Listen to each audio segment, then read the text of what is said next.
Call this meeting to order our work session on 2015-76. Let's go around the table and identify ourselves for the record, please. Mr. Hall, can we start with you, sir? Freddie Hall, Andrew Assembly. Jennifer Johnston. Amy DeFoster. Elvie Green Jackson. Dick Traney. Pete Peterson. Bill Evans. Julia Tucker, Assembly Council. Jerry Weaver, Community Development. Mr. Weaver, so do we turn this over to you? Do you want to Yes, sir, I can lead start the out. discussion, sir? Thank you. Start out on this one. I think we have half an hour for this meeting. 2015-76 ordinance. One of the ordinances you have before you.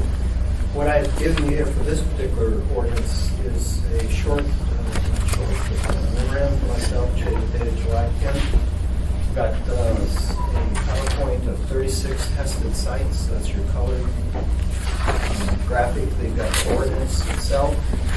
And then in the rear of that packet are some development statistics that we've been putting together over probably the past 6 months, trying to determine what are the components and complexities of our housing market and what are the impediments and what are all the different factors that go into it. It's quite complex. It's kind of draft information, so I won't go into that in detail, but that's just information to use. And the last thing I needed to do was something I just got today was the economic trends. There's some very good data that we're going to be using to analyze this situation in the future. But in my memorandum, it's basically throughout the memorandum, it references back to the ordinance and different sections and pages and lines, so to make it easy for you to go through. It's not an easy subject. Ever since the code was adopted, a lot of different developers have tried to go through and look at the ordinance to figure out it wasn't the simplest and easiest and intuitive ordinance to work through. It takes some time to use it, to bring it to fruition. We heard lots of issues and complaints from the development community. We held a work session last fall with developers and practitioners that use the code to kind of see what the issues were that they were finding. And I think this ordinance resolves a lot of those issues that have been identified to date with respect to one of the biggest issues had to do with building articulation and the code requirement that required articulation to have offsets that just added significant cost to the projects unnecessarily. And Sean Debenham, who did the project out on Raspberry, looked at it extensively, and we were very grateful for the work that he put into that to show us what he thought were concerns in the ordinance. So some of those are in here, but just going through here, if you bear with me a little bit, I'm going to go through this in all. So Mr. Trainer? Ma'am, Can Ms. I Johnston. interrupt just for 1 minute? Just Absolutely, ma'am. Give Mr. Weaver as a committee, the Title 21 committee, what we did, and you were part of it. You came to our meeting. We to set the stage. I did go to the 2-day workshop that Erica McConnell and Jerry Weaver set up, and I thought it was a very good workshop. I wasn't able to attend the whole thing because of assembly meetings, but they did a great job. We took stuff from there. I was the one that asked Sean Debenham to come in and present to us because he had actually looked at the current Title 21 and our old Title 21 and which was going to be best for his development. And there were things that he brought up. Some of it the committee agreed with, some of it was hashing over old issues that some of them we didn't agree with. But we also did that. We tried to do that with cooking with tribal housing, and all along we've had Mr. Potter be part of this. But as you know, you were very concerned and were quite angry with me for extending the 2 Title 21s going simultaneously for another year. But I felt it was very important because we wouldn't have the data, what was working, what wasn't working, what were the developers using. So that is what that, it took a heck of a long time, a lot longer than I ever would have anticipated. But that is what this ordinance is, and then. Go ahead, Jerry. It took a lot longer than any of us would have liked to have taken.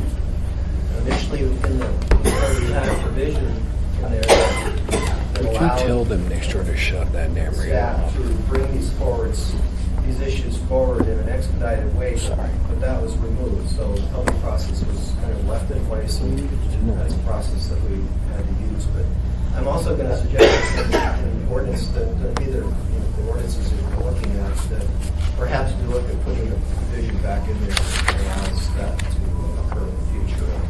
I'm not sure how we quantify that, but if there are obviously issues that need to be addressed quickly, that are in the public interest, at least in the director's opinion, that they be brought forth in the assembly for expedited. Again, can I interrupt here, because Go ahead, ma'am.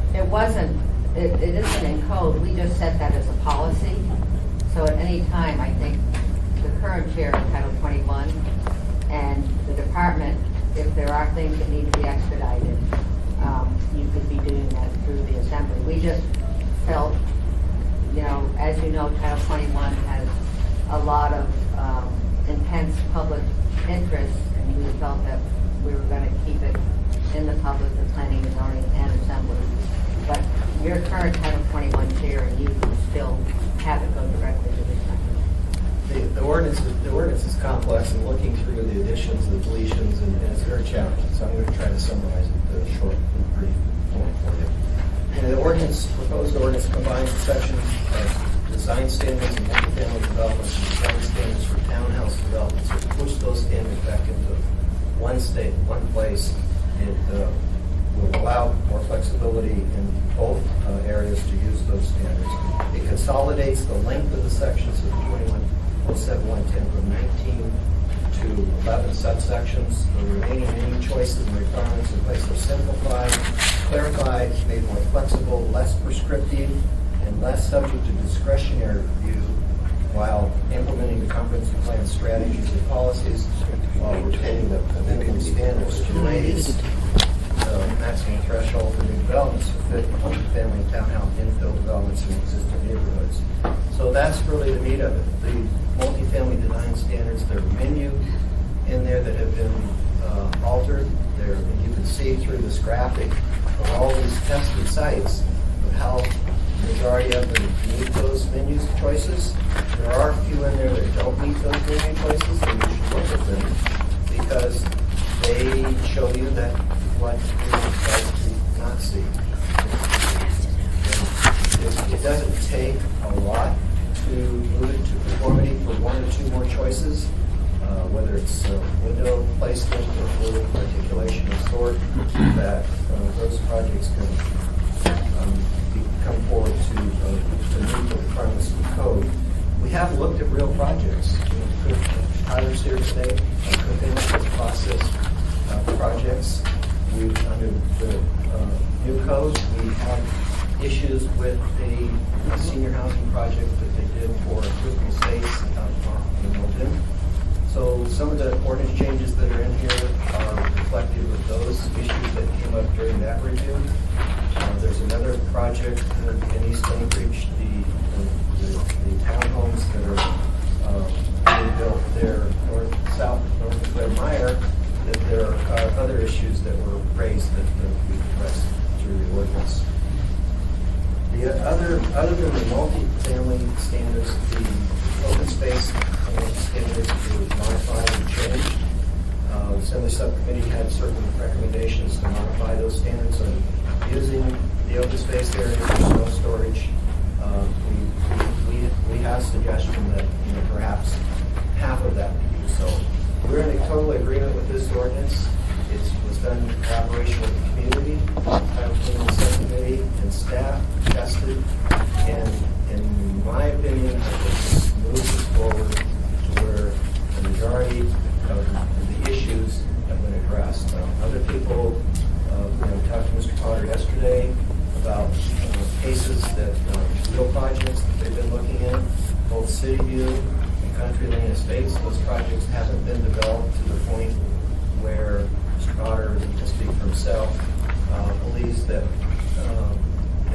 is it enough to verify or corroborate my statement that these amendments should move us forward? But we worked with Whitehead Group, and we developed, and the Assembly approved an ordinance that allowed some additional consideration in the code for workforce housing that we felt was very important to put in the code, not only to have the minimum allowance in there for residential units, but for workforce housing in relation to other considerations. That ordinance went into place, and we totally support the Widener's proposal. They have 4 proposals for about $2 million in projects that we're pretty sure that we can move forward with those. If we have issues, any issues, we're ready to come forward and make any ordinance changes necessary. I think what you have before you is a fairly good ordinance. Thank you, Jerry. Ms. Johnston first. Anything, ma'am? I think I'm sorry to sort of tag team with you, the history that we need to put out.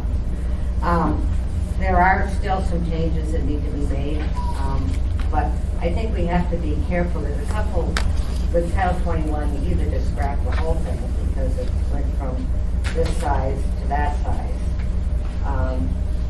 or you do it in a process that you know what you're doing. Some of the complaints and what we've heard from, Sean did a great job of itemizing what was working, what wasn't working. We have some things with Cook Inlet Housing where actually the code conflicts with their federal funding. So there's issues like that we can do piecemeal without completely changing the intent of Title 21. The thing that the historical, and since I'm the only one, I sound like Mr. Train, do you remember when, that has the historical view on how we got where we got, is that you did have a comprehensive plan that Title 21 had to be built around. And there are many times in my 7-year tenure on the committee where I was not comfortable with what we had to put into code, but we needed to do it because it had to reflect comprehensive plans and the major comprehensive plan. So, and there was Mr. Green, I think, who did a municipal opinion saying that that's what code had to do. It had to, that the comprehensive plan trumped code.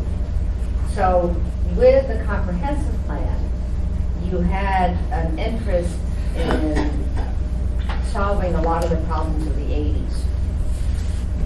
And I think, well, as you look around the community, the market has solved a lot of the problems of the 80s. We're a maturing city. I think we've at least got into our adolescence now.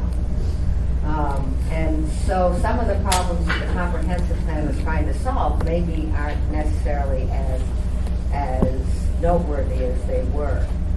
But again, we had to do code with the comprehensive plan. And what we did as a committee to address the comprehensive plan, and this is where you went from a code that was like this to one that was like this, is instead of being prescriptive, which is what prescriptive to the comprehensive plan, we did these menus so you could pick and choose to provide some latitude. And that's where it gets fuzzy and it gets complicated.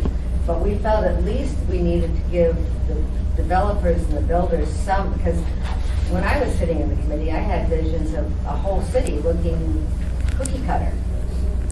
If you get so prescriptive, and some of our design standards even still have some of that to effect, and it's something that we need to address. But historically, that is what happened, and that's what we have to keep in mind, and the new chair needs to keep in mind, and the committee needs to keep in mind as you're addressing Title 21 committee. And as I said, probably I slowed this whole process down by saying everything had to go through planning and zoning and everything had to go to the assembly, but you've all gotten the email saying we had no public process. There was public process all winter long. There was public process, planning and zoning, and there was public process in the assembly. So I don't know what, you know, I've got one foot out the door. What you want to do is you go forward. But this was our attempt. I was hoping to have an ordinance for Title 21 every month with changes. It didn't work that way. But this is what we came out with, and it did go through a process. Thank you, Ms. Johnston. Mr. Holzer, anything? Ms. Dombowski, anything, ma'am? Oh, I just want to say, you know, the thing that I find encouraging about all of this is that it seems there's a lot of people, though they might see the issue a little bit differently on some of these, there's a lot of people that have their heart in the right place and they're trying to help. And so, you know, as we go through, I hope people aren't offended if we just don't agree on every little issue. But I hope we recognize that we all want to benefit the community. We all want to make sure we have safe buildings. You know, we want to make sure that we have a vibrant economy, and to me, that's the goal. I do have a question, though, and I'm sad Barbara's not here, but Julia might be able to answer it. In the marijuana committee, we have 4 ordinances coming through, and we were given the legal counsel from, I think it was Mr. Wheeler and the clerk, both agreed that a sponsor has to be assembly members, it can't be a committee. That's correct. So on this ordinance, it says assembly. Right, I circled that also, Ms. Bowski. You're looking at me, so I'm responding. Yeah. So you need to have named assembly members. Yeah, so I don't know, I think this has already been introduced. Yeah, I introduced it. Yeah. And I left. I didn't catch it, I'm sorry for that. But we'll need to correct that by Tuesday night to make sure that there's actually sponsors I on think there. I looked on the It agenda, it wasn't- was already corrected. Yeah, it has been. Sorry, Mr. Oh, Chairman. okay. Yeah, this is the first time I saw that. Anything else, Mr. Dombowski? No, thank you. Ms. Gray Jackson? No, thank you, Mr. Chairman. Mr. Peterson? Mr. Evans, sir? Mr. Chairman. Yes, sir. Mr. Weaver? I just wanted, you know, some of the things that I left out in the discussion, and I'm glad you brought that up, Jennifer, with respect to comprehensive plan, because the comprehensive plan is all important in this situation, this issue. And the 4A ratios that are being proposed here are reasonable. They've been evaluated, calibrated. They were a little bit low in the original Title 21. They just pushed up to 1.5, possibly up to 2 in certain circumstances. And that fits in our community, and that warrior ratio will not diminish anybody's ability to provide housing. Anything else from assembly members? Ms. Gray Jackson? Thank you, Mr. Chairman. Just for clarification, this handout that you gave us with all these photos, I thought that you said this is pictures of things that shouldn't happen. No. It shows how they conform to the menu choices. Where they say you have the requirement, 4 menu choices are required. Okay. That's the majority of the requirement. Gotcha. And the ones that didn't, you'll see what kind of product it is. Okay, thank you. Thank you, Mr. Chairman. Anything else from assembly members or Mr. Weaver, anything? Also, the last part, I think I talked to you about these housing development issues. On the second page, you take a look at the white. Second page is the color chart, bar chart, that shows you the number of units that have been built in the past years. And not that there are a lot of units that are being built, but in 2014, there were 299 multi-family units built, 176 duplex units, and 293. Thanks to Cook Inlet Housing's project this year, we're projecting this year probably 480 multi-family units, 106 duplexes, and 257 single-family, just based upon committee year-to-date. So things are, you know, there are units being constructed, but there are constraints. So when you look through this document, what I would like to do is set up a work session in the future to really go over the issues with respect to development competitiveness. They're across the board, you know, cost of living, wages. They're throughout the years, they're less than what they were 10 years ago. And this was challenging then for to buy a property. It's more challenging today. So there are all kinds of issues. We've looked at the infrastructure cost in our community, and our infrastructure costs, because of the utilities and the types of streets that we have to build, do do add on additional costs to the 10 to 15%. So there are costs out there that, to get the full picture, we'd like to present that to you in the future at some point. Jerry, if you get with the clerk and pick a date for this, I want to have the work session. But get with the clerk and let's pick a date for that work session so we don't lose it. Thank you, Jerry. And if I could just. Yes, Ms. one Johnson. More follow-up for the rest of you, the newer members.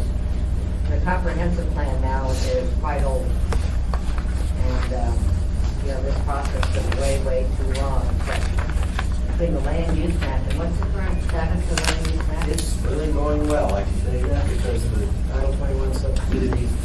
It's on our agenda for Wednesday. It's going to be, going to take a first analysis of that. We plan to take it out to the community all summer, to the commission in the 1st of September, and the assembly shortly thereafter.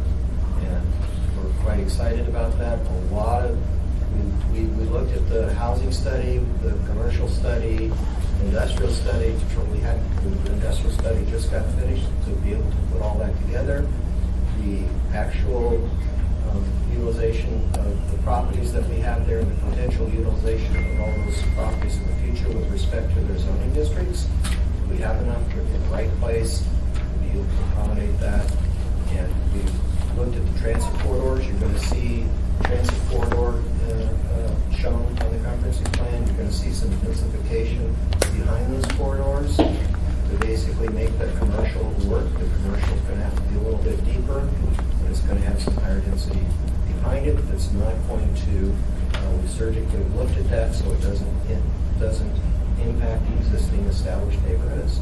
A lot of those corridors, for example, not that it's one of them, but the Campbell Ingram corridor, it's basically stagnant. It's stagnant for a lot of different reasons, but we're looking at Spinard, Muldoon, Mountain View, Spinard. We've got it in the AMANS plan for a study to help us implement that. But we're looking at the health and ridership in those transit corridors to make all work. And just as a last observation, with the height limitations that we have in the current code, and adjust it up in this ordinance here a little bit more, the FARs, that I think we will have a community that we would all like to see. Thank you. But the final point is that it's time to look again at the comprehensive plan. And I think, I hate to start that, this all over again. But I do think it is overdue. It is overdue. It is overdue. Yeah. Well, there's nothing else. This work session's over with. We'll start the next one in I had a quick question. a few minutes. Mr. Hall, I'm sorry.